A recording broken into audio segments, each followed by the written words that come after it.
COVID-19 is caused by a virus that spreads primarily through the air and enters our bodies through our nose, mouth, or eyes. When inhaled, the tiny viral particles can reach the air sacs in our lungs, directly leading to our bloodstream.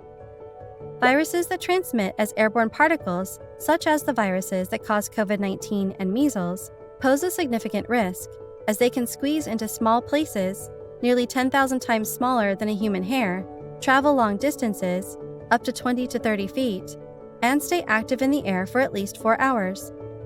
Remember the 4 Ds that help you assess and manage risk?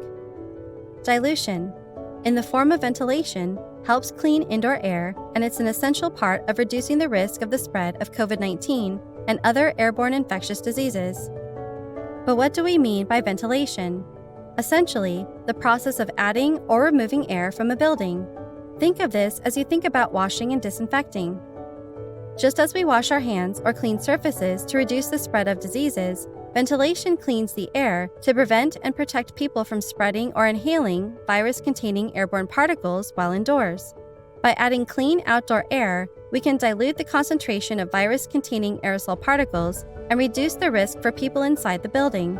An occupational and environmental health and safety (OEHS) professional can support you in this process. They can help you assess the HVAC system and the risks that need to be addressed in your organization's building.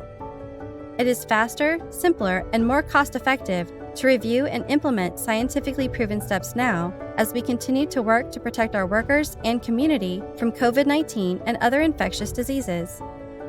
There are specific dilution techniques and technologies that can help reduce the risk of exposure to an airborne virus like COVID-19, and they don't require you to become an expert in ventilation and HVAC systems.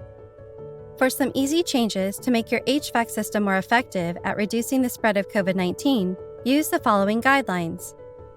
Increase airflow to occupied spaces when possible, and direct clean airflow to dirty air zones. Where you can control your HVAC fan at the thermostat, set the fan to the on position instead of auto. If possible, based on weather conditions, open outdoor air dampers beyond minimum settings to reduce HVAC air recirculation. Improve the efficiency of your air filters and ensure a tighter filter fit and good gasket seals on the HVAC system to help capture infectious particles from recirculated air. If you do not have an HVAC system, you can't change yours, or the one you have is too old, there are some things you can do to increase ventilation in a room and reduce risk. Add filtered air cleaners to your space. Portable HEPA filtered air cleaners can help capture airborne virus particles. Be sure to place the air filter in the area being used by people and close to them. Use a ceiling fan. This can help mix the air to reduce the density of the airborne virus in a specific area. Use a window fan. Place it at the highest level you can and direct the airflow out of the room. This removes potentially contaminated air from that space. When using different tools to help dilute the air, you want to focus on moving the air away from potentially infected people to either a HEPA air filter or up toward a ceiling return duct. Remember, your primary goal is to limit exposure to the virus. This is the most important thing you can do in reducing its spread. Adding or enhancing air dilution indoors, where people are at risk, is a simple and effective way to ensure that your organization reduces the risk of transmission of airborne diseases, prevents potential liabilities, and increases trust from your community.